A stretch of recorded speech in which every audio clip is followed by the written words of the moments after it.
2,000 years ago, there was a man who was feared by all. He was a man who wiped out all nations and could obliterate millions with his gaze. For years, the people of that era worshipped him as the demon king of tyranny as he slayed both man and gods. One day, the demon king decided to end his life so he could be reborn 2,000 years later to reclaim his rightful place as the king of all. Fast forward to the present generation, which is the reincarnation time of the demon king. The kingdom of Dilhade patiently awaits the new demon king of tyranny to be awakened so they can rejoice with joy and happiness. Little did they know the king was already there with them. The present day is the first day of the entrance examination into the Demon Academy.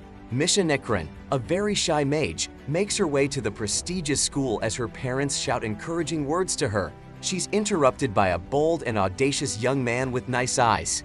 He introduces himself to the shy lady and walks her to school. At the school gate, a bully named Zeeps from the noble family Indus teases Misha's entourage and commands some respect from him. The young man, who fears no one, faces him and subdues Zeeps with a compulsion spell. Then, he continues moving forward with Misha. The first matchup in the physical entrance exam is between Zeeps and Misha's entourage. The two face each other in a sealed arena.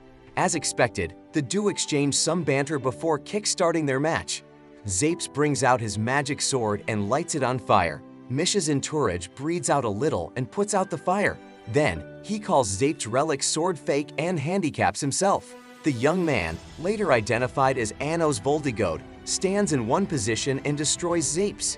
Zeeps keeps his form and refuses to surrender himself to Anos. Anos makes him a bet. He'll keep wounding Zeeps until he begs for forgiveness. Zeeps doesn't listen, so Anos accidentally kills him. To everyone's surprise, Anos begins killing and resurrecting Zeeps until he falls flat and surrenders to end the match. The next test is the magic assessment. Anos breaks the scale and passes in flying colors. Next is the aptitude test. Anos and Misha both go in to get tested and both pass excellently. A few hours before dark, Anos meets up with Misha and takes her to his home in town. He introduces Misha to his boisterous parents, and they both dote around Anos and his new friend. Later on, they all have a wonderful dinner. Anos' mother talks with Misha and gets very happy when Misha responds in such a nice tone. After dinner, Anos walks Misha back home. On their way, Misha asks Anos who he really is. Anos talks down on himself and leaves out the important details. After hearing about the pain Anos has been in, Misha decides to become his friend. As the two discuss, someone uses creation magic to build an arena around where Anos and Misha stand. Just then, Zeeps and his older brother come out to take revenge on Anos for humiliating the Indus family earlier. Zeeps gets very proud of his elder brother, but his elder brother eliminates him for being a weakling. Then, he activates his magic and faces Anos to fight him. Anos uses his own magic to dispel his opponent's magic. Zeeps' brother gets very annoyed and activates his highest power. Of course, this doesn't have any effect on Anos as he himself is pretty strong. Anos infuses Zeeps' corpse with some magic and brings him back to life as a zombie. Zeeps' corpse charges at his elder brother with tremendous power to kill him. The older brother asks Anos what he can do to prevent getting killed by Zeeps' corpse. Anos tells him to reconcile with Zeeps. Eventually, Zeeps and his older brother reconcile right before they die again together. Anos resurrects the two of them and makes his name known to the brothers as the true demon king, Anos Voldigode. In a flashback to the mythical age 2,000 years ago, Anos discusses the weaknesses of the human race and their thirst for making enemies with the human hero Kanon. Anos tells Kanon he's willing to join forces with him so they could both bring about true world peace. To do this, Kanon would have to kill Anos and take all of his magical power to end the feud between humans and demons. Kanon reluctantly accepts Anos' offer and activates a magic spell before killing him. At the point of death, Anos thanks Kanon for doing this and asks him to find him 2,000 years from then, when he's fully reincarnated. 2,000 years later, Anos Voldigode is born a very weird baby who could talk to his goofy parents. In just 1 month of being born, Anos grows up to be an athletic young man. In the present day, Anos attends his first class in the academy with Misha. He puts on the white-colored uniform alongside Misha because they both don't hail from the demon clan. Before class begins, Misha tells Anos that he's the first misfit to be accepted into the Demon King Academy. She also tells him about the founding family of the Demon King clan, which was started by the Demon King himself, Evos Delhevia. Anos knows the name is wrong for the Demon King. Still, he keeps his cool and continues talking with Misha. A few minutes later, Sasha Nekrin, Misha's bossy sister, walks into the class with the teacher. Class starts with a lecture about Guise, a troop magic spell that enhances the combat power of selected groups. After explaining the specifics, the teacher asks anybody interested to raise his hands. Anos is the only hybrid to raise his hands with the Demon Royals. This surprises the teacher, who later tells him he's not eligible to be part of such an aptitude. Anos decides to prove to the teacher that he's better than everyone there. He walks to the board and increases the power of the Guise spell. This performance forces the teacher to accept Anos as a candidate for the aptitude test. Next up, the teacher asks the students to divide themselves into two teams with their leaders. Sasha and Anos both introduce themselves as the leaders of their respective teams. Once the class is over, Sasha walks over to Anos and Misha. She insults Misha right in front of Anos and incurs his wrath. Anos bites back at Sasha and disrespects her in front of the class. Sasha gets super angry at Anos and uses her demonic eyes of destruction on the Demon King himself. Anos retaliates and activates an even more powerful demon eye magic. Sasha folds up and leaves. After school, Sasha meets up with Anos and challenges him to a duel between their teams. If she wins, she gets to keep Anos. However, if Anos wins, she'll join his team. Anos likes the idea of having Sasha on his team, so he signs a Zek contract with him and gets right down to it. A week later, the two teams faced each other. Anos only has Misha on his team, and Sasha has over 5. The two teams split off to their positions and create their fortress. While Sasha plays by the book, Anos simply walks over her base and destroys her entire fortress. Sasha refuses to give up. She gets back up and reignites the fighting spirit in her team. Together, they all use their magic powers to cook up Geo Graze, a team magic spell that directs a powerful attack at the enemy. Anos stands still and counters their magic with a little fireball. Anos gets to Sasha's base and makes her kneel at his feet. Sasha still tries to kill him, but Anos blocks her magic. She whines a bit about her defeat until she's forced to accept defeat. Anos welcomes her to his team. Before she leaves, Anos makes her blush by commending her beautiful eyes. That night, Anos takes both Misha and Sasha to his home. His parents are so psyched their sons could land 2 royal princesses to be his dates. The family has a very wonderful dinner, and everyone has a good time. When they're done, Anos packs some food for the girls and escorts them to their homes. At their house gate, Anos gets to have his time alone with Sasha. She thanks him for helping her get back with Misha. Anos tells her it's nothing and gives her some life advice. Sasha gets so flustered that she kisses Anos on the lips before he leaves. Then, she retires to her home and calls it a night. One night, Sasha and her sister, Misha, discuss Anos. Misha gets the feeling Sasha liked Anos and asks her about it. Sasha sheepishly tells her no. She then tells Misha that Anos looked just like Misha when she was younger. The sisters bond that night as they reminisce over old times. As it turns out, Sasha was blessed or cursed with the demon eyes to take revenge on her enemies. However, she never learned to control it when she was much younger. Everyone was scared of her. Everyone except Misha, who made sure to be there for her sister. Sasha lets her know she appreciates her efforts. The next day at school, Sasha joins Misha and Anos at their seats. Sasha tells Anos she'd like to bring her former teammates to Anos' team. However, Anos tells her he's good with just the 3 of them. When class starts, the teacher introduces one of the 7 elders of the Demon King to the class. So it turned out Anos infused his blood into 7 elders 2,000 years ago before he died to keep the peace of the land. Lord Ibis Nekrin walks in covered in a cloak to present himself to the students. Anos greets his old-time friend and shocks everybody. Ibis, who has no memory of his past, asks Anos who he was. Anos realizes he'd have to work some magic to make Ibis remember. He lays his hand on Ibis's head and finds out his memories are far gone. Class continues as usual with Ibis teaching the students about some ancient secret magic. After class, Ibis meets with Anos to talk. He asks the Demon King about the magic he did to him back in class. Anos tells him he used the Revive magic spell to rewind time and find out Ibis's origin. Turns out the name he met there was Elvos Delihevia.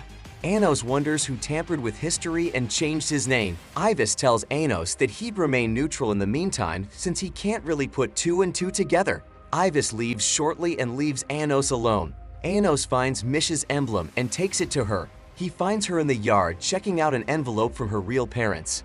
As they talk, they overhear Sasha and her former teammates arguing over her sudden change in teams. Someone disrespects Anos and Sasha makes him pay. A few hours later, the competition begins. This competition entails the teams getting down to the lower levels of the Demon King's castle to find rare relics and then bringing them back to the surface for grading. The team who finds the rarest of the relics wins the competition. Anos remembers his castle very well and takes the two girls down to the lowest level. Sasha gets very skeptical about Anos' knowledge of the castle. However, Anos leads them all the way down to the lowest level without breaking a sweat. When they get to the altar in the lowest room, they find the scepter, the rarest object to find in the castle. Anos takes Misha to another room filled with luxurious jewelry and clothing. Anos asks Misha to pick one for herself and Sasha.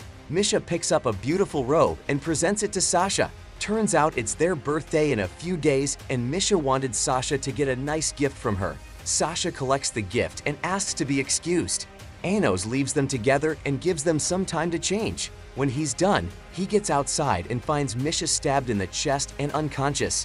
Apparently, Sasha had stabbed Misha and taken the scepter for herself. Anos keeps calm and asks her why she did what she did. At first, Sasha tries to be sassy about things and insults Anos. Anos sighs and tells her she could have done better than just killing Misha. He lectures Sasha on some evil ways to dispose of someone, but Sasha quits being on his team and insults Anos again. Then, she activates conditioning magic to forbid Anos from harming her and saving Misha. Just as she's about to leave, Anos heals Misha, captures Sasha, and dispels the conditioning magic. Sasha is surprised at how Anos outplayed her. Anos explains the whole thing to her and proceeds to harm her. However, Misha stands up and asks Anos to let Sasha go. Sasha immediately heads straight for the surface, leaving Misha and Anos. Before they leave, Anos asks Misha to tell them her real story and why Sasha hates her so much. Misha tells Anos that she's fated to disappear from existence on the night of her 15th birthday. Apparently, Misha wasn't supposed to exist in the first place. While she was a fetus, Ivis used a separating spell to share some of Sasha's soul with Misha so she could be born as a human. Anos sighs at this nasty thing and wonders what Ivis had planned for the girls. Anos figures it out.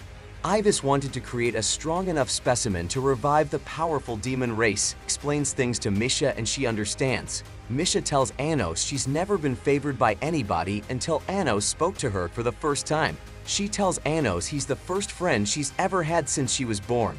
Anos makes his resolve and promises to change Misha's fate one way or another. Misha believes him and urges him to find Sasha. They find Sasha trying to get back up to the surface and stop her. Misha asks her twin sister to tell her whether or not she truly hates her. Before answering, Sasha challenges Anos to a duel. If he wins, she answers Misha, and if she wins, he'll become her slave. Anos agrees to the terms and gets right to it.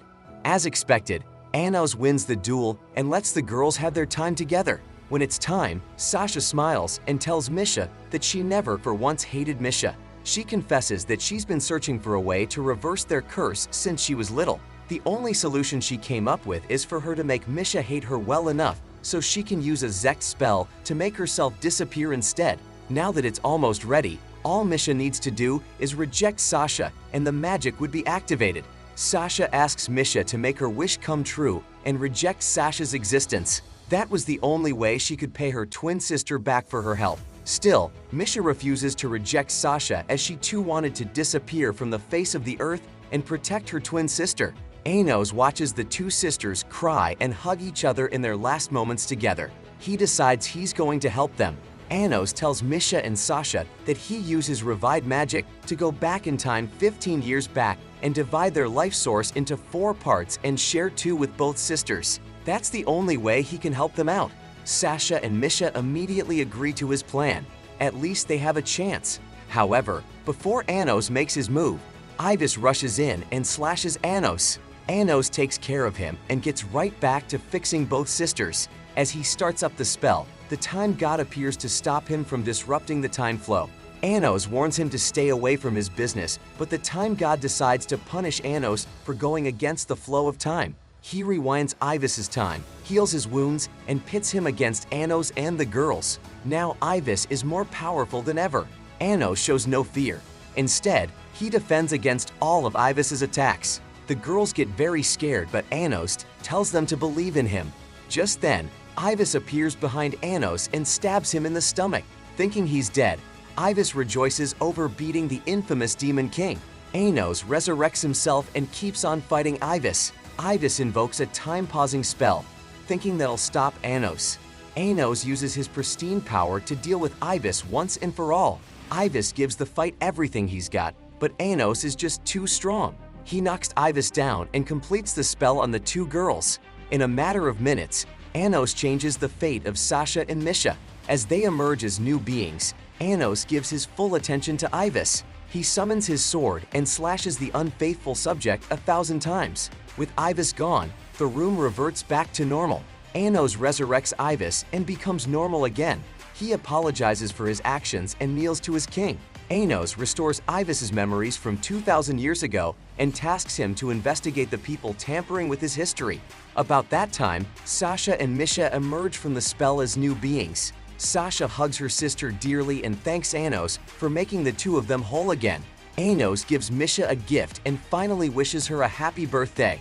Sasha gets back to her normal behavior again and gets teased by Anos. 2,000 years ago, Anos and his right-hand man, Shin, once faced a water goddess. Anos prepares himself to take down the water goddess, but Shin asks his king to let him take the goddess down.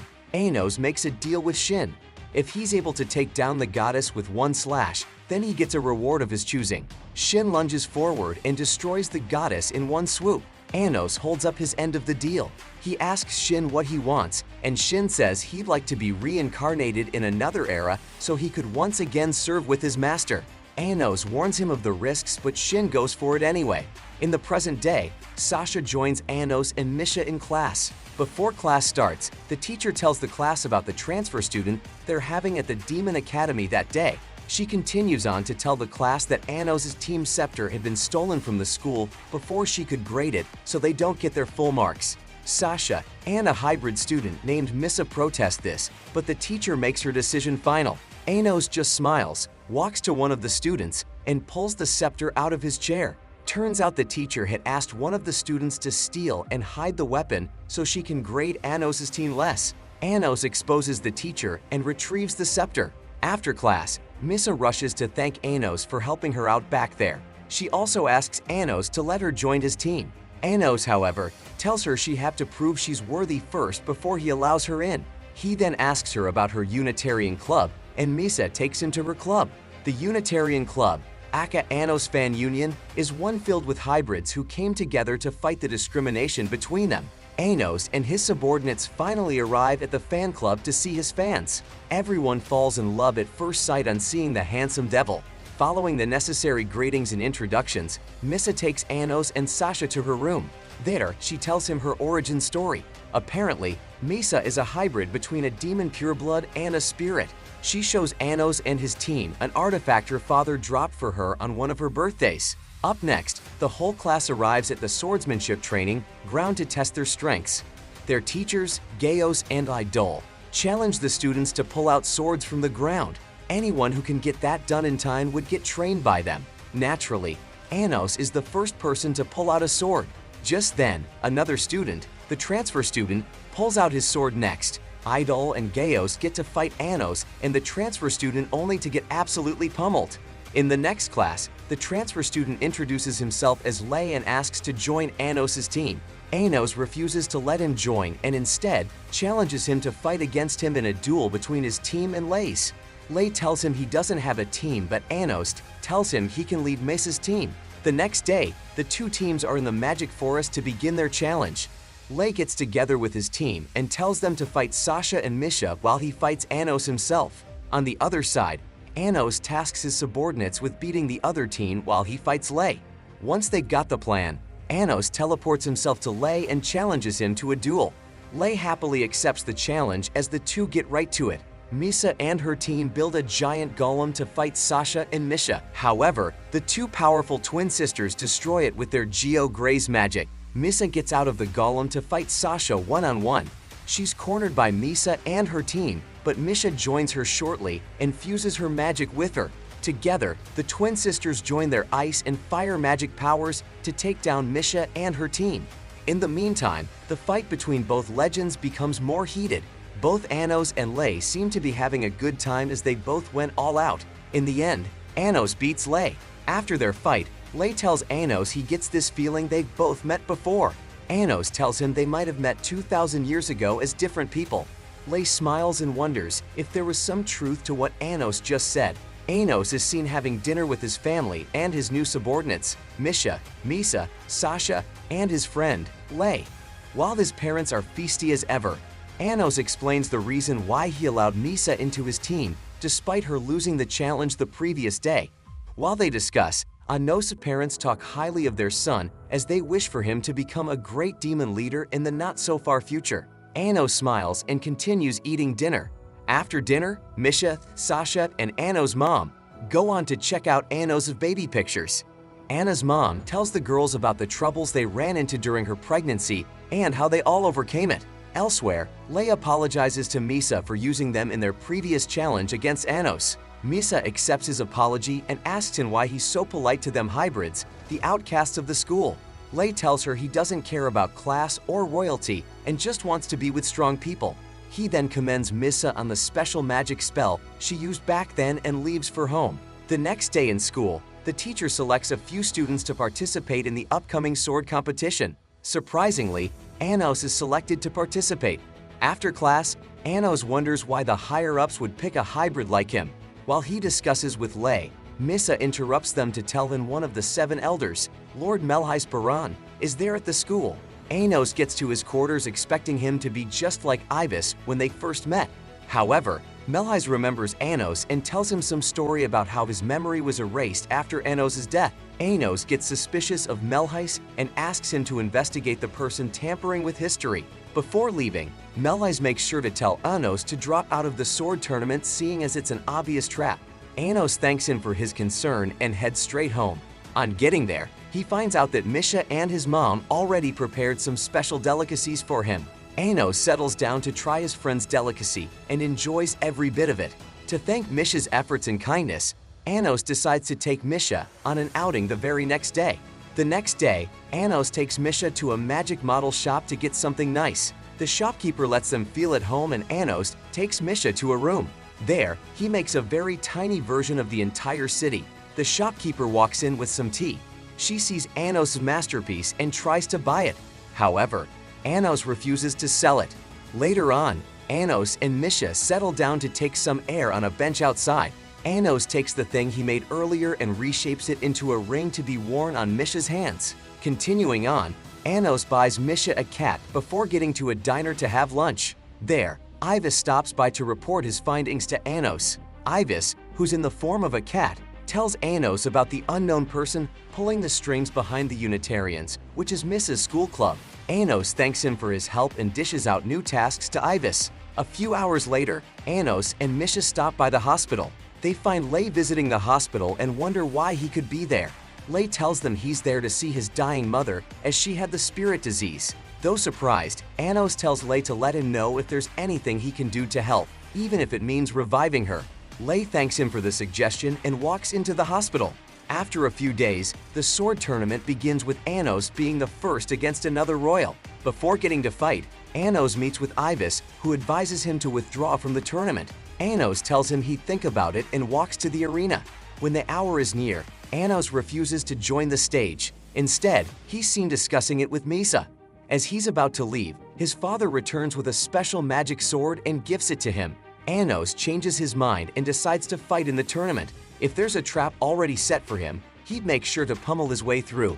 Anos appears in the arena, all prepared to fight his first opponent. As soon as the fight starts, Anos makes a deal with his opponent to pummel him to the ground within 1 minute. His opponent gets annoyed at the insult and fights Anos with all his might. However, Anos dodges all his attacks and takes him down exactly 1 minute after the fight starts. Their class teacher, Ms. Amelia, gets very furious at Anos for beating her brother in the first round of the tournament. The next matchup features Lei and another royal. As expected, Lei completely takes down his opponent and wins the match. Anos and Misa suspect something odd about Lei. Lei joins them in their room after the match to tell them he's joined the Lognorth Magic Association. Misa asks him why he would do such a thing, but Lei doesn't tell them the reason. Instead, he lies and says the royalists promised him enough money to live life without worrying and that he had to go for it. Before leaving, Lei asks Anos to go all out during their fight in the finals. Anos promises to go all out and engages in some little brawl with him before letting him go. After Lei's gone, Anos figures it out. It turns out Lei was being blackmailed by a royal to do their bidding. He also finds out that they used his sick mother as leverage to force him to obey them. Anos keeps his calm and continues pushing his way toward the finals. After the first day of the tournament, Anos gives his mother his sword and Misa's team for safekeeping. Then, he gets back to Misa and teleports the both of them to the hospital. There, they find out Anos' suspicions were indeed true. The royals, or whoever's pulling the strings, had threatened to off Lei's mother if he goes against them. To help his friend, Anos keeps researching his mother's tradition so he can finally figure out how to revive her spirits. Lei's mother tells him about her son and his disdain for being too strong. The only thing Lei wants is to fight an opponent just as strong as he is, so he can finally feel the thrill of a fight for the first time in his life. Lei's mother asks Anos to help her make sure Lei gets the fight he's been looking for. Anos makes the promise and gets right on with figuring out a way to revive the woman. Since she's a spirit and not a demon, only Misa, who's half spirit and demon, could fuse her source with her. Without any hesitation, Misa begins fusing a part of her life force to Lei's mother so she could get enough energy for Anos to revive her. Meanwhile, Anos' mother walks home carrying her son's sword with Mrs. teammates. Mrs. Amelia, their class teacher, stops them and orders them to hand Anos' sword over to her. Naturally, they refuse to give the angry teacher Anos' sword. Amelia decides to take it by force. She uses very dangerous spells on the kids and ends up killing all 8 of them and leaving Anos' mother alive. Just as she's about to finish off the mother, Anos arrives on scene and punishes her. He does this by taking her to an arena and killing her before turning her into one of the hybrids she so hated. Before leaving, he also cursed Amelia to keep resurrecting each time she takes her own life. This way, she thinks twice before looking down on hybrids. At that moment, Lei arrives at the hospital and finds Misa sharing her source with his mother. He asks her what she was doing with his mother, but Misa tells him she's only trying to help her. Lei warns her about the dangers of sharing too many life sources, but Misa says she's going to do it anyway. Lei knocks her out and gets to talk with his mother again. Mom tells Lei not to worry too much about her and that she'll always be on his side no matter what. After hearing what she had to say, Lei leaves. The next day, Lei and Anos face each other in the final match of the Swords Tournament. As the two legends face each other, the announcer Owl introduces a special rule into the fight. Both parties are to wear magic-draining bracelets on their left wrists and must avoid breaking them at all costs, or else they risk losing the fight altogether. Anos thinks about his conditions and accepts them. The announcer Owl starts the fight after all terms had been agreed to. Lei puts up a good fight against Anos despite having his magic power drained from him. Anos keeps defending as he figures out a way to break the contract spell the royals placed on Lei's heart. Lei tells him that the royals told him to buy time till Anos' magic power is drained completely before giving in. Anos understands and fights Lei swiftly. During the fight, which is way too fast for the spectators to see, Anos stabs Lei right through the heart and breaks the contract there. In return, Lei completely cuts off Anos' left arm to keep the bracelet from draining any more of his power. Once all this is done, Anos and Lei are both transported to another dimension. In the dimension, the announcer Owl reveals itself as Melheis. Melheis tells the duo that the greater part of his plan had already been fulfilled now that Anos has half of his power drained and Lei's dead. Melheis also revives the swordsmen, Idol and Gaios. Anos just smiles and reveals his own plan. He revives Lei and destroys the two swordsmen. Melheis opens a door to another dimension with Lei's mother there. Upon seeing his mother, Lei throws a sword at Melheis and enters the other dimension before Melheis closes it. Now Anos faces Melheis with only half his power. With him being so weak, Anos, for the first time, misses some shots and lets Melheis enter his limbo realm. Melheis tries attacking Lei and his mother in the other dimension therein, but Anos puts a defensive barrier around Lei and tells him his new plan. Anos creates a new magic sword and tells Lei to attack Melheis' dark energy in any way he can. Lei puts up a good fight again and almost gives up. However, Anos and his mother encouraged him to keep fighting. As the barrier around them breaks, Lei's mother's spirit returns to its true form, which is a sword, and places itself in Lei's hands. Lei gets all the motivation he needs to slash his way into Melheis' dimension with the spirit sword. After this is finished, Lei's mother reappears and thanks Lei before vanishing into thin air. Lei sheds a tear for his mom, but Anos tells him to focus on the more pressing things. Anos keeps on fighting Melheis and gets trapped in Bano Levin's silo, a dark magical ball meant to keep and squeeze its captive to death. Anos breaks out of the silo easily and finally awakens another part of his lost power, the destruction source. He uses this power to summon his lost demon sword and attacks Melheis. Melheis trembles before the overwhelming power and tries to escape to another dimension. Unfortunately for him, Anos cuts his legs and kills him. Then, Anos revives Melheis back to his senses and returns him back to the arena.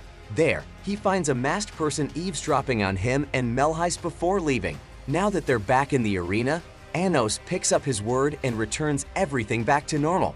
The announcer owl regains its normal self and announces Anos as the winner of the tournament. Before leaving the stage, Anos makes sure to let the world know of his heroic father, who went out of his way to get him a sword worthy of being held by the Demon King. After praising his father, Anos revives his first spirit, Lei's mother.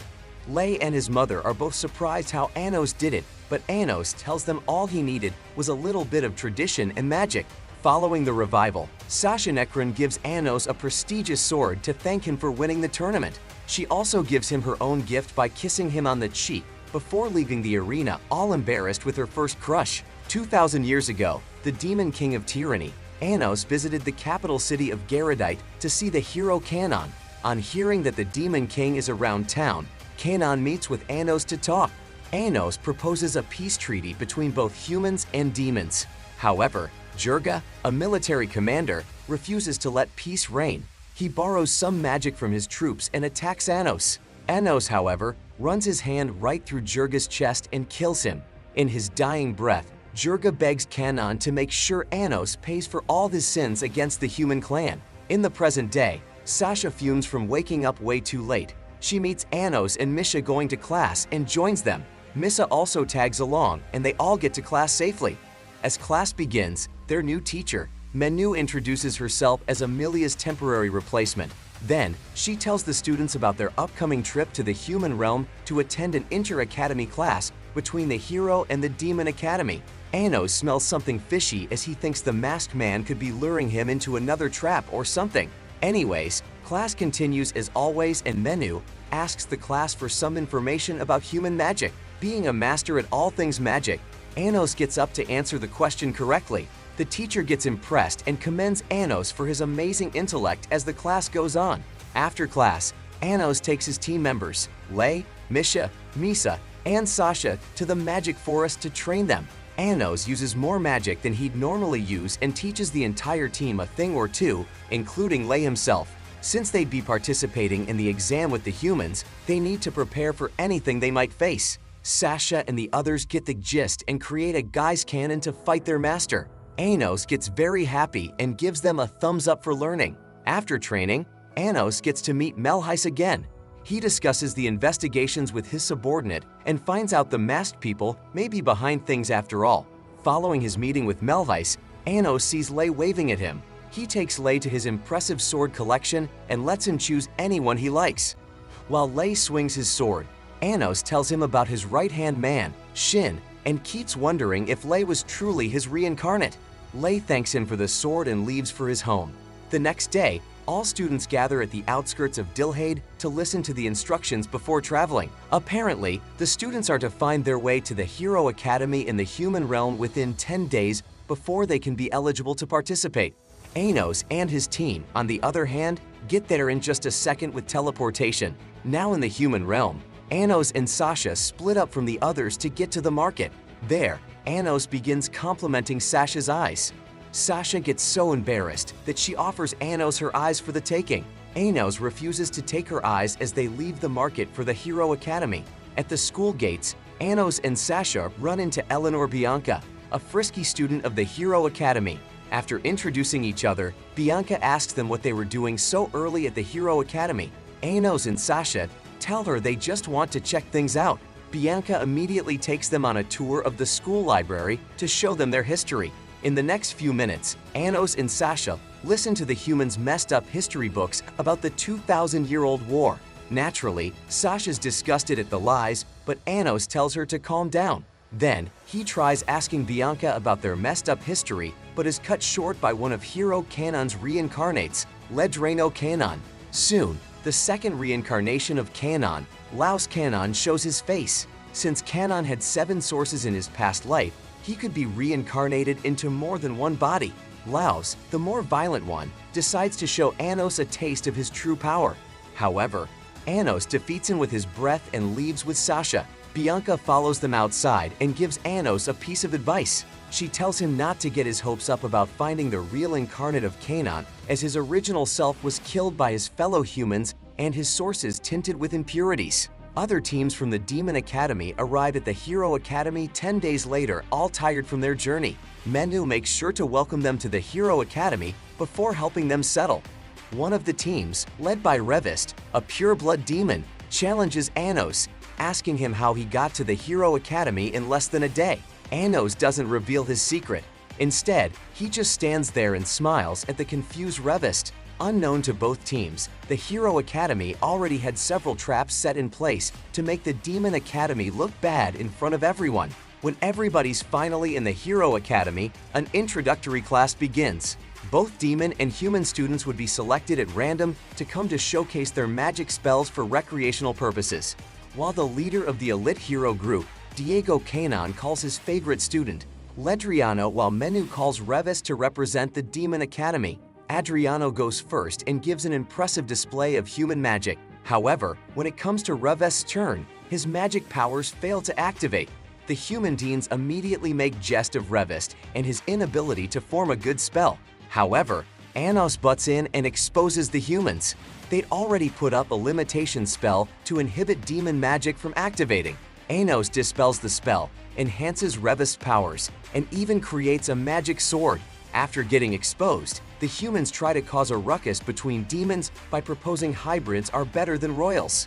That night, Anos meets up with Ivis the cat again to hear updates. Ivis tells him about a legend the humans passed down their generation, telling the time when the Demon King would be reincarnated and their hero Canon would also reincarnate to destroy him. As they discuss, Sasha and Mishet interrupt Anos to take him on an outing. Apparently, the human town was celebrating the fallen hero Jurga. In town, Anos and Sasha sights Lei and Misa having some fun together. Anos is about to interrupt, but Sasha tells him to let them have their time together. In the meantime, Lei seems to be having a lot of fun with Misa. He even buys her a special necklace and puts it on her. Then, the two of them walk off to enjoy the rest of their evening. The next day, Anos and Sasha discuss the history behind the necklace he gave to Misa the night before as they walk to the examination venue. Anos tells them the tragic story behind the necklace, which later turned out to be a symbol of hope between the two of them. Everyone has a good time until they get to the venue and see Diego and the human students. The first exam will take place in Lake Saime with its underwater cities and caverns. The two teams are to use all magic spells at their disposal to beat their opponent. Diego chooses his team and asks Manu to choose her own team. At first, Manu chooses Anos and his team. However, Revest urges her to entrust the exam to his team's hands. Menu agrees to this and sends Revest's team to fight for the Demon Academy. As they start the exam, Anos asks Menu about Revest. Menu tells him about Revest's good heart and pride as a royal. Soon, the exam starts. However, the demons find out they're at a disadvantage as their magic spells are weaker than ever. Revest sends a scout team to scope their surroundings, but the humans pummel them into the ground. Anos borrows Men's eyes and makes her see the holy water the humans were pumping into the lake alongside normal water. Holy water is like venom for demons, so it's only natural their spells don't work in such an environment. After the exam, the humans make fun of the demons despite having cheated in the exams. Anos makes sure to heal up Revist and his teammates as he prepares to face the humans in the second round of the exam. Before round 2 starts, the humans dare the demons to dry up their holy lake. Anos takes them up on their bet and uses a giant fireball to vaporize the entire lake. Diego gets very upset as their advantage is gone. The human students, however, don't mind as they have a plan B. As the second round begins, the humans tell Diego not to worry and that they'll use their plan B to their advantage. It's a bright afternoon with both humans and demons preparing for their great exam. Anos and his team quickly form a guise spell. However, the humans use ash spells to form a magic-draining barrier. Before the fight fully begins, a weird voice keeps speaking to the humans and telling them to destroy the demons. At first, Anos sends a huge fireball to the humans only for it to get destroyed by Zeshia the mute and powerful fourth reincarnate of Canaan. Anos asks his people for any plans to bring down the barrier. Misha tells him she can create a magic castle inside the barrier to shield the demons from the effects of the barrier. All she needs is 3 minutes. So, Anos teleports himself and her inside the barrier. While Misha builds her castle, Anos faces all the human students. The students try attacking Misha, but Anos stops them in their tracks. After the usual anima chit-chatter, things get serious. Anos shows the humans an inch of his prowess and they get blown away. Eventually, they all get back up fully healed, but now they face the entire demon team. Sasha faces Laos and Lei faces the scrawny annoying dude with blonde hair. Sasha uses Lao's school badge to defeat him. In the last match, the demons found out the humans used Lao's school badge to hide the holy water they were pumping into the lake. Having retrieved the badge, Sasha infuses some demon poison spell in it and allows Laos to have it. The poison reacts at the right time and leaves Laos immobile and vulnerable. Sasha shows him hell with her demon destruction eyes. Meanwhile, a scrawny blonde dude summons his 2 swords and makes fun of Lei for being handicapped with just 1 sword. Lei keeps calm and slices one of his arms off. Then, he picks up the dude's holy sword and uses it to stigmatize the blonde. Serves him right though. Back at Ao's side, he faces Ledriano and Zeshia. Anos tries to figure out the true motives of the humans in this exam since they've been cheating in all the rounds. This involves him having to attack and defend himself from the duo. When they're down, Ledriano and Zeshia suddenly receive tremendous magic power from the people outside the lake. Turns out the 10 million citizens of Glariadite are willing to grant their mana to their heroes. Now that they're several times stronger, the duo charge toward Anos. Anos, however, gets his own magic boost. He uses Ask, which is the magic spell humans use to transfer their magic, to get some magical powers from the 8 ladies in Misa's Unitarian Club. The humans cannot believe their eyes as Anos defeats them without moving an inch. Ledriano asks Anos how that's possible. Anos tells him it doesn't matter how many people are involved as long as he can channel the emotions well. Just then, the voices in the heads of the humans become so loud even the demons can hear it. Zeshia still charges Anos to kill him. She tries to self-destruct herself in order to bomb Anos to extinction. However, this doesn't work. Anos takes out the explosive thing in her chest. Just as he's about to finish off Zeshia, he hears Eleanor's voice begging him to come to the shrine of the humans. Anos sends Misha to the shrine. There, she meets the head of the human elite force, Diego Canaan. Out of his hatred for humans, Diego pins Misha down and stabs her continuously. Thankfully, Anos arrives just in time to take him and heal Misha. When Misha's fully healed, Anos kills and resurrects Diego and asks him why he's using his students for his evil gain. Diego gets very boisterous and Anos changes him to a demon. Diego still uses his demon powers to turn his students into zombies. Anos gets very upset and rips out his source from his chest. Then, he destroys the source and sends Diego to the underworld forever after calling him a disgrace to the hero Canaan. In the next scene, Anos carries Misha to the shrine and finds Eleanor suspended in a magic ball. Eleanor explains to Anos that she was created with a taboo magic spell that changes humans into magic. Anos figures out that she was the one healing and feeding the human students magic back in the arena. He tells her about the revived spell he put on the students that could explode their sources anytime soon. Eleanor tells Anos to leave that to her as that's her specialty. Anos frees her from her bubble and clothes her. Eleanor then uses her magic to undo the source destructive magic and revive the students. After that's done, Anos and Eleanor get to discuss the secrets behind the Human Hero Academy.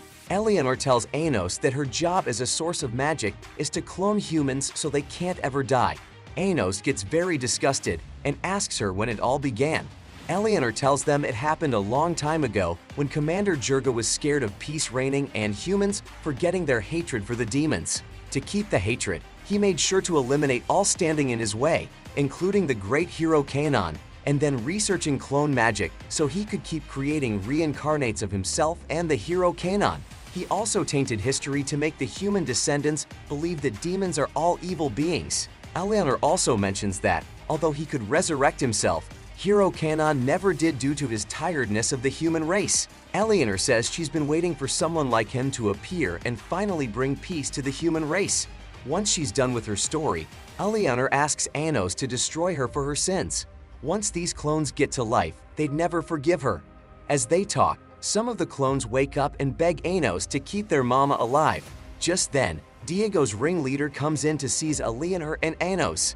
Unfortunately for them, they're stopped in their tracks when the fake demon king of tyranny, Avos Dilhevia, arrives with the 3 other 7 elder demon emperors still under his control. Avos draws Kanon's sword and shocks the humans who try to attack him.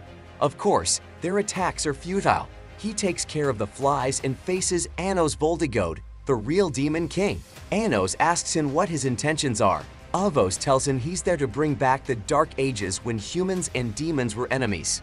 A few days later, both Avos and the human make a broadcast to the citizens of their respective cities, informing them of the war that's about to befall the land of both humans and demons. Anos gets back to Dilhade and arranges a meeting with his elders, Ibis, Melhis, and the likes. They tell him that the demon army is already making its way towards Glariadite. Anos knows he can't let them get to the city or else the war will begin. So he rallies his team members and gives them some instructions. After the meeting, Lei meets with his lover, Misa, who's very worried about him and the team. Lei promises her they get back in one piece.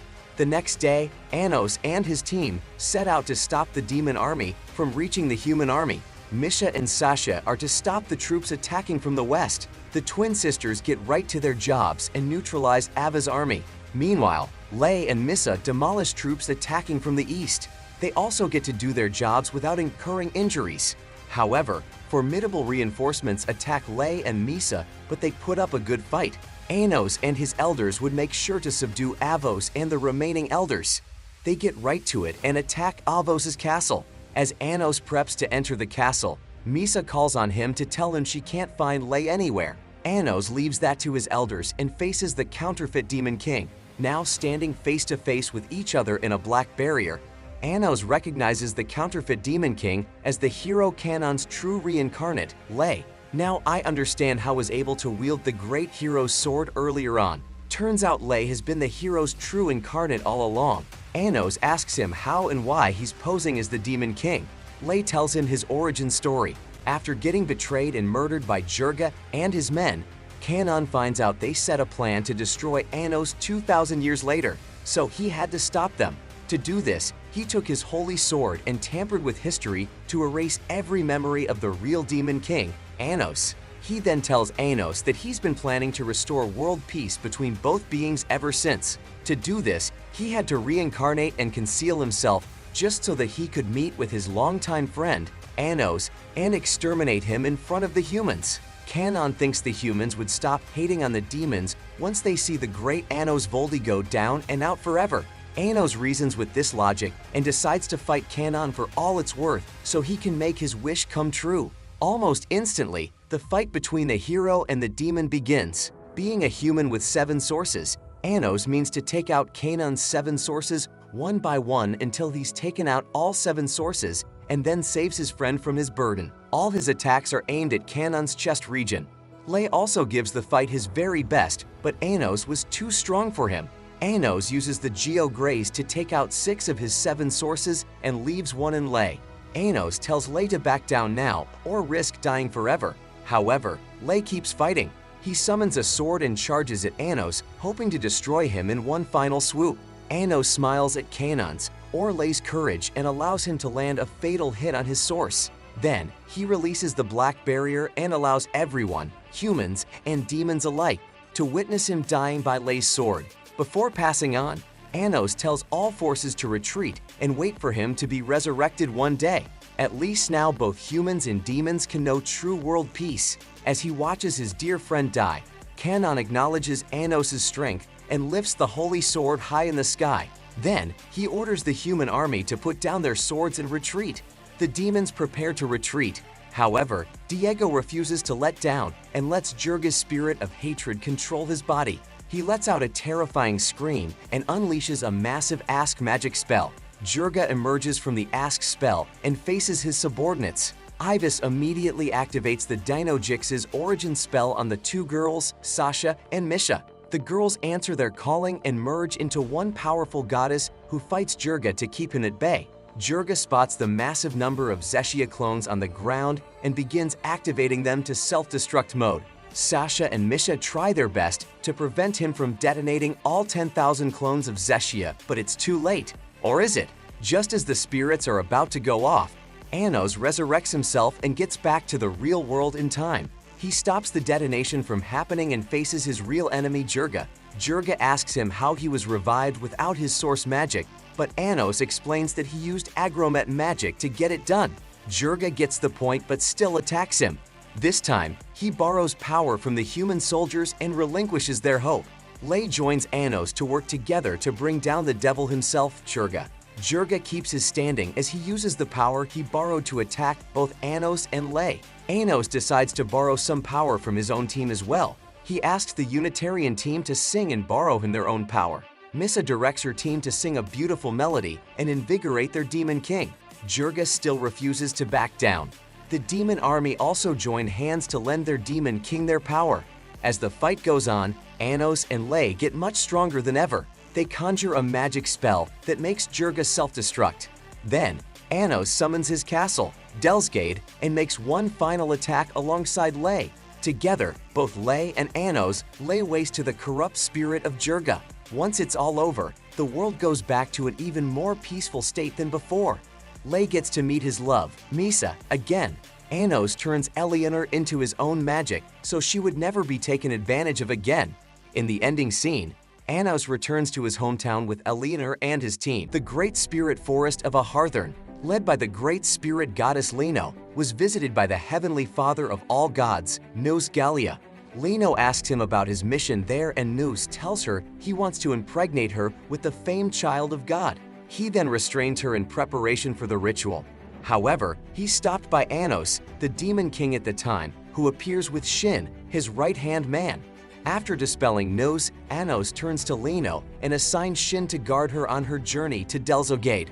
Lino appreciates the help and reluctantly allows Shin to follow her around. She begins her journey out of the Great Spirit Forest all the way to Delsgade with Shin as her bodyguard. Up next, Anos meets up with Kanon and has his famous last moments with the human hero.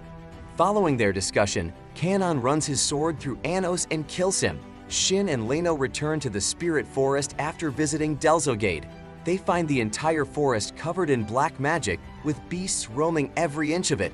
The spirits report the danger to their master, and a weird-looking boy named Anoshu Poltikol reveals himself to Shin and Lino. Back in the present era, Anos and his subordinates return to the Demon King Academy on a bright morning. Before class, the group finds Lei and his girlfriend, Misa, walking together and teasing them before getting to class. Before the class starts, Menu, their substitute teacher, introduces the new transfer students, Eleanor and Zethia. Then, she shows the class their new permanent homeroom teacher, Erdome Ditijon. The noble students grumble over their new teacher being a lowly demon.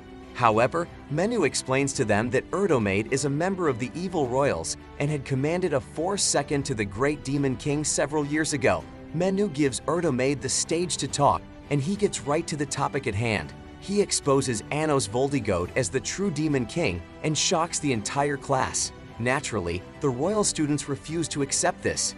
Nonetheless, Erdomade makes them bow before Anos as he allows the true Demon King to speak to them. Anos gets to face the class and tells them they can hate or like him, but he doesn't care as long as there's peace between Dilhade and Astesian. After his speech, Anos suspects that Erdomade has been possessed. He takes his seat and listens to what the teacher had to say. His suspicions are confirmed when Erdomade speaks stuff only a true god would know. When the time comes, he reveals himself as the heavenly father of all gods, Nous Gallia. The royals spout some nonsense and anger Nous. He places chains on their necks and strangles them. Then, he tells Anos about the child of God that would soon be awakened to destroy him. Anos orders him to release the students, but the god refuses. So he takes out his sword and stabs Erdomade. Erdomade releases the students and faces Anos. Anos releases him and orders him to keep teaching the class as if nothing happened. After class, Anos meets with his team to tell them he needs to do something about this child of God before things run out of hand. Once the meeting's done, he transports himself to Melheis to talk with him. Meanwhile, Eleanor receives a call from Ledriano and her other human classmates about a weird Jurga spell they found. Missa meets with her lover, Lay. They reassure themselves of their love and promise to protect each other no matter what. Lay plants a kiss on Missa's lips and finds out someone was listening to them. Lay calls out the intruder, whose name is Gerard, a messenger from Missa's father, in order to bring her to the palace. Elsewhere, Sasha calls Anos, who's preparing for a welcome back party for himself, to tell him Menu has been captured. Anos gets to Melheis' castle only to find out he's been taken down by Zeke, Erdomade's servant. Apparently, Erdomade surrendered his body to be used by the gods just so he could be used to create the child of God. Missa and Lay follow Jured underground to find a sword that's supposed to be Missa's. When they get there, Jured turns on them and stabs Missa with the sword. Elsewhere, Eleanor and Zetha find out their colleagues, Ledriano and the rest, have been poisoned by Zabro. Sasha and Misha also meet another one of the evil royals, Rinkathorns. In the final scene, Anos gets challenged by Zeke to a battle of wits. Zeke tells Anos to use his magical power to play the game. Failure to do so would mean the permanent death of Melheis. Anos agrees to his terms and sacrifices his magic powers to play Zeke's so-called battle of wits. If he wins the game, he'd get his magic powers back. Zeke explains the rules of the game to him, telling him he'd be guessing who the real child of God is amongst his subordinates. Anos has only 18 chances to choose the correct person and win the game. If he loses, his magic powers would cease for 5 seconds, giving Zeke more than enough time to kill him. The opposite is also true if Zeke wins the game, so it's free and fair. Also, Zeke is allowed to lie about one of Anos' answers so things can be more interesting. Before they begin the game, Anos reduces his choice options to 9 and assures Zeke he'd make sure to get the answers right before he makes 9 choices. Zeke accepts the deal, and they seal things with a Zek contract. Lay and Misha both face Jurad, who's after Mesa's source.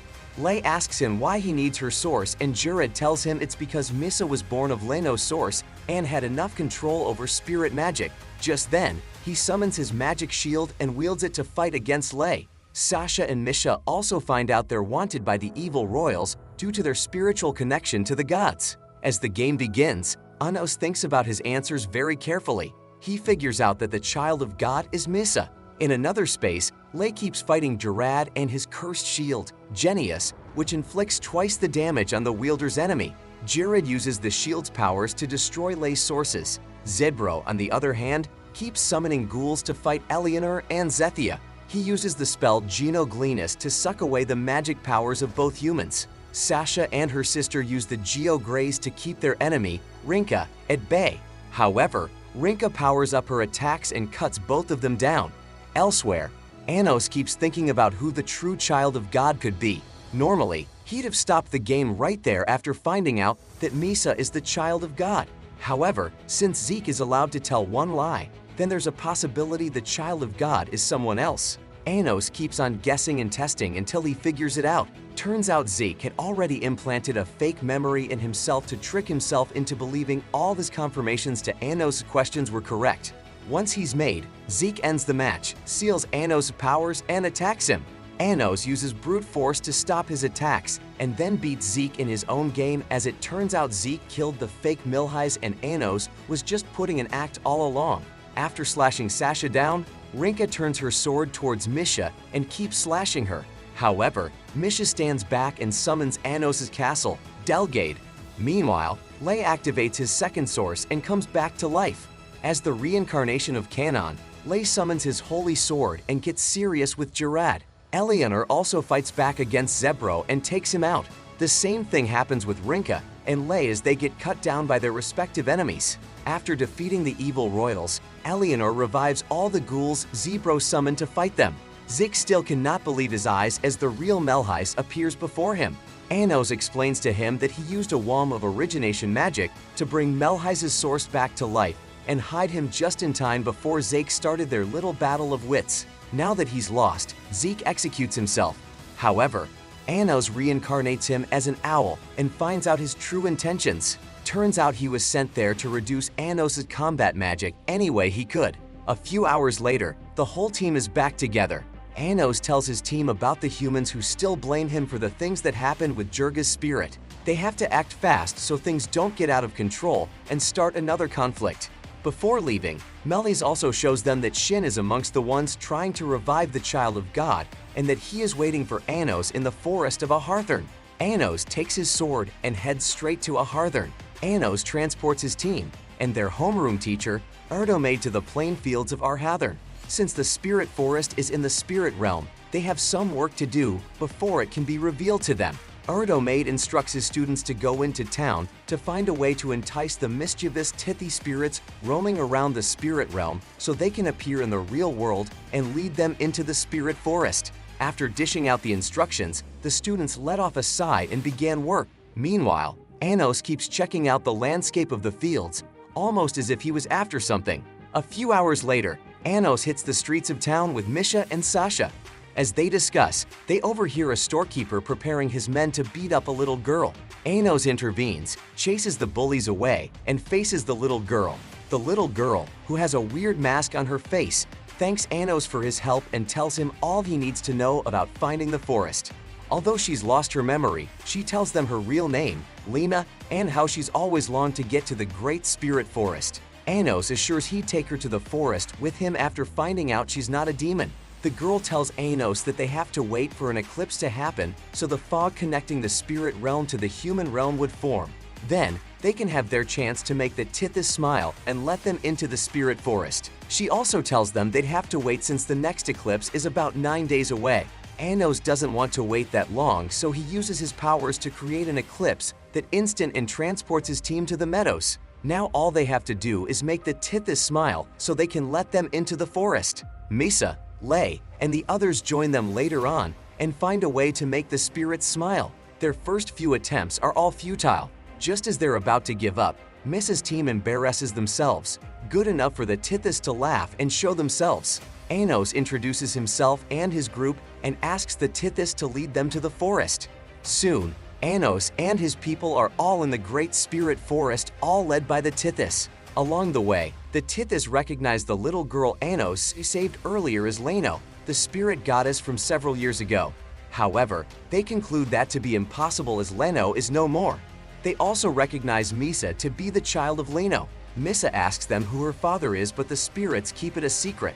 After a tedious journey through the woods, Anos and the Tithys finally get to the spirit school. There, they see some of the 4 evil royals waiting there for them. Dello, Gist, Code, and the last guy comes in just before class begins. The spirit teacher, Enuanin, reveals his face on the great tree spirit of education to begin classes. He starts by explaining that they all teach various histories about spirits and they have to matriculate into his school and graduate before they can leave the school grounds. Anos doesn't have time for that, so he asks the tree spirit how they can graduate the school immediately. The great spirit tells Anos he and his students have to pass his test first and the spirit's trial before they can graduate his class. Anos immediately ends the class and calls his students together and heads straight for the library to begin studying about history and spirits. On getting to the library, Anos uses his powers to speed up the reading process for his subordinates. In just one day, they finish all the texts in the library and are ready for their next test. During their reading session, Anos discovers a ripped-out page from Lena's history book and wonders who could be hiding Lena's real identity. The bell rings for the test and Anos gets right to it. He takes the test with his subordinates and the evil royals under very strict supervision of the tree spirit. Anos finishes his test first and submits it. Soon, the test is over and Enuanin announces the results. Surprisingly, Anos and his team pass excellently, and the other evil royals don't pass that well. Dello objects to the results, but Anos exposes him as a cheater as well. After all's been said and done, Enuinen passes all of them. After passing Enuinen's aptitude test, Anos and his team prepare for the next phase, which is the spirit trial. Anos makes a quick transmission to his servant, Melhi's back in Delhaid, and watches out for their creepy homeroom teacher, Erdomaid. When time comes for the spirit test, Enuinen shows them their first trial. They're to choose one out of the 20 stairs and proceed upstairs to find the Spirit King without destroying the walls. The evil royals tease Anos and his team before beginning the test. To make sure there's no foul play at work, Anos shapeshifts his entire team to look like him. Enuinen asks him why he did that, and Anos tells him the main reason why. Enuinen promises he'd never do such a thing, but Anos tells him it's all for the safety of his own team. Enuinen allows them in. Anos, Lay, and Misa all get the right stairs leading to the room of the Spirit King. Anos finds Lena on the way and takes her to the spirit forest after she remembers something from her past life. They walk a few meters into the forest until they get to an invisible door.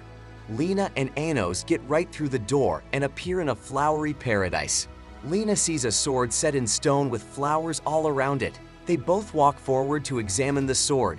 Then, Gist, Cahilim's lover and other personality, appears and asks Anos for his help in freeing her lover from the Spirit King's compulsion. According to her story, Gerard or Cahilim was bullied by the Spirit King to come pick up a sword and fight Anos back at Delhaid. Anos asks if she's seen the face of the Spirit King, and Gist shows him the same masked man that was posing as fake Demon King, Avos Dilhevia, a few months back. Anos wonders what he could be up to this time. In the meantime, Lay carries Misa to the upper room where the Spirit King lives and faces the Spirit King. Enuinen tells Lay that he has to fight the Spirit King before speaking to him.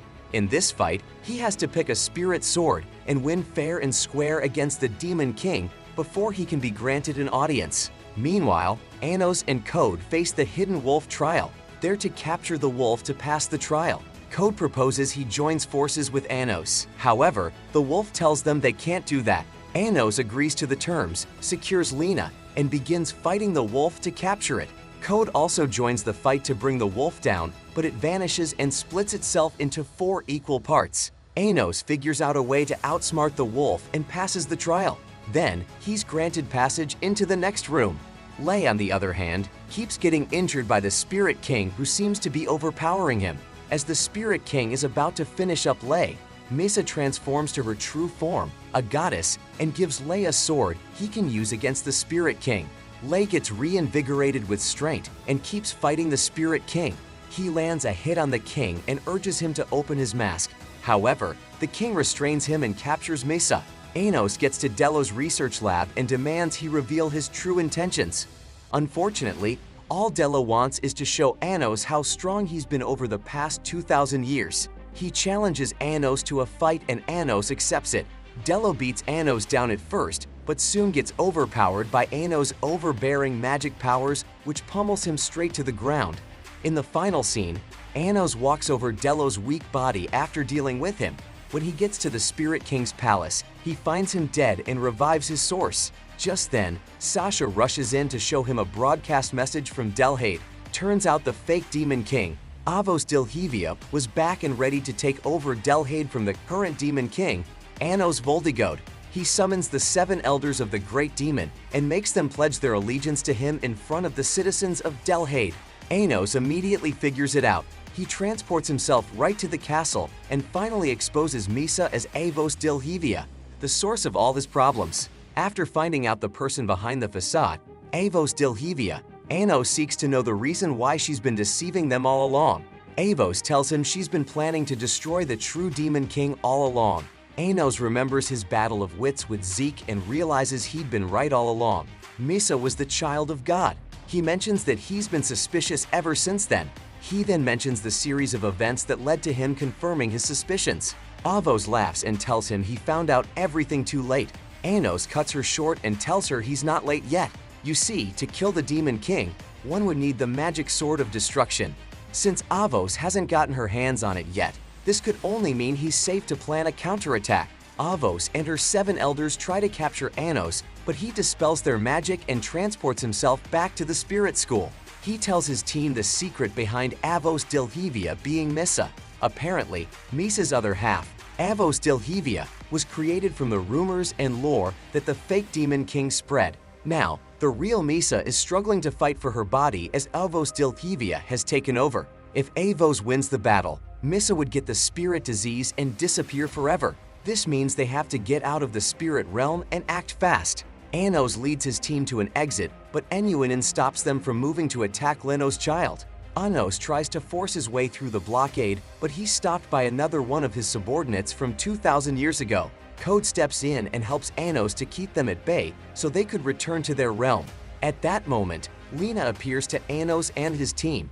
She summons the Tithi spirits and begs them to show them a way out of the spirit forests. The Tithi spirits agree to help them out and lead them to the normal realm. Now that they're outside, Anos transports his team all the way to the front gates of Delhaid. There, Anos meets with the Midhaze army commander, Elio Ludwell. Elio pledges his allegiance to the true Demon King and tells him he's down to dethrone Avos Dilhevia. He tells them about the horrible things Avos Dilhevia is already doing to the hybrids. Turns out Avos ordered the royals to start fishing out and killing all the hybrids they could find. Somewhere around town, Amelia, the teacher Anos turned to a hybrid, runs for dear life as her own students chase after her. She tries to remind them she was once her teacher, but the power-hungry students refuse to listen to her and just keep sucking her magic. After sucking her magic, they start beating her up. Then, they continue sucking large amounts of Amelia's mana. Lucky for her, Anos' parents come to her rescue. Anos' dad knocks down the students and urges the ladies to hide somewhere. Before they get a place to hide, the students throw fireballs at them. Gusta, Anos' dad, takes the hit and passes out. Just then, Anos arrives and splits the students into several pieces. A little while later, Anos is back in his own home with his parents and his team. Isabella, Anos' mother, thanks Amelia for saving her before going to freshen up. After dinner, Anos explains to his team that the magic sword of destruction is hidden somewhere in his castle. Delsgade and all who set eyes on it have all perished one way or the other. Anos opens a portal to his castle and urges his team to go on in order to find the magic sword of destruction. Before he leaves, Anos talks with a broken-hearted Amelia and thanks her for saving his mother. Amelia is left speechless and just cries like a baby. Anos and his people eventually arrive at the underground dungeon in the original Demon Castle and advise his team to be ready for what comes their way.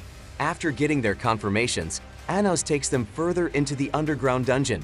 On getting into the dungeon, Anos notices the guards roaming around his castle.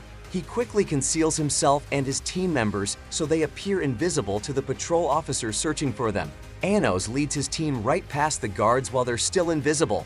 He sees Menu and Revest combing the corridors with Lady Luch, commander of that patrol unit. Anos somehow finds out Revest and Menu are on their side as Revest was wearing the Misfit badge on his arm. Anos reveals himself to Revest and Menu and they stay behind. When the guards are all gone, Anos reveals himself to Revest and Menu. Once they're in the clear, Anos asks them for the locations of Erdomaid, Avos, and the Spirit King. Menu promises to find that out immediately. Anos thanks her and tells them the real reason they're there. Apparently, Anos plans to use the time travel spell, Revelon, to go back in time 2,000 years ago to meet with Leno, the great forest spirit, to find out some things about her and her forest. He also mentions that they have to do it urgently before Mrs. Spirit fades away in time. Here comes the hard part. Turns out Revelon is a magic spell that needs large amounts of mana to be activated. Anos is worried the guards would notice the shift in mana balance around the palace and figure out their plan before they even start. Revis comes up with a noble idea. He asks Anos to inflict unimaginable pain on him so the guards are distracted enough while they sleep under their noses. Well, this plan works out just fine and Revest's pain successfully throws the guards off Anos' scent. Before he leaves, Revest begs Anos to find a way to end the tyrannical reign of Avos Dilhevia. Anos promises his subordinate, gets to the underground castle, and activates the Revelon spell. Soon, Anos and his entire team members are back to Garadite 2,000 years ago. Anos tells them they have to buy some watercolored candy and toss them into the lake to reveal the spirit forest. He asks Lei to help him conceal his source to avoid being found out by the citizens there. Up next, Anos turns himself and his team invisible as they sneak into town. They find a candy shop and buy all the watercolored candy they could find. At that moment, Lino and Shin arrive in town, with Shin wearing a mask since he's a demon. Lino asks the candy shop owner for some water candy, but he tells her he's out of the candy. Lino blames Shin for being too slow. Shin keeps apologizing and surprising Anos. Just then, Eleanor and Zeshia give her 2 candies for free.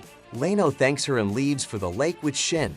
Anos comes out of hiding and asks Lena if she remembers anything about Lino and Shin.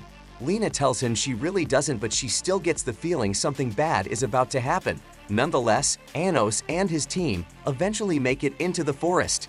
While in hiding, they find out the forest has been attacked by beasts. Shin quickly steps up to fight them.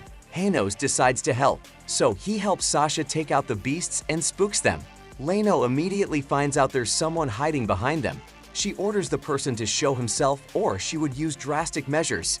Anos gets up and transforms himself to a dwarf demon king look-alike, Anoshu Poltikol. He makes Lino and Shin believe he and his team are a group of entertainers traveling across the world. Lena asks them for a performance. Sasha delivers a wonderful, funny performance and makes Lena laugh.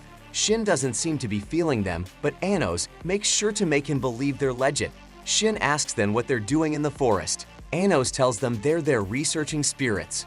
Furthermore, Anos asks Lino about Lena's memory loss problems and wonders why she's like that. Lino tells him that Lena is the spirit of love, Fran, and must never know of her true self or she'd vanish off the face of the earth. Just then, a spirit beast attacks them behind. Lei jumps in to keep the beast at bay, but there's little he can do without a blade. Anos asks Shin for a blade, and he brings one out. Lei destroys the beast with the blade and earns Shin's approval.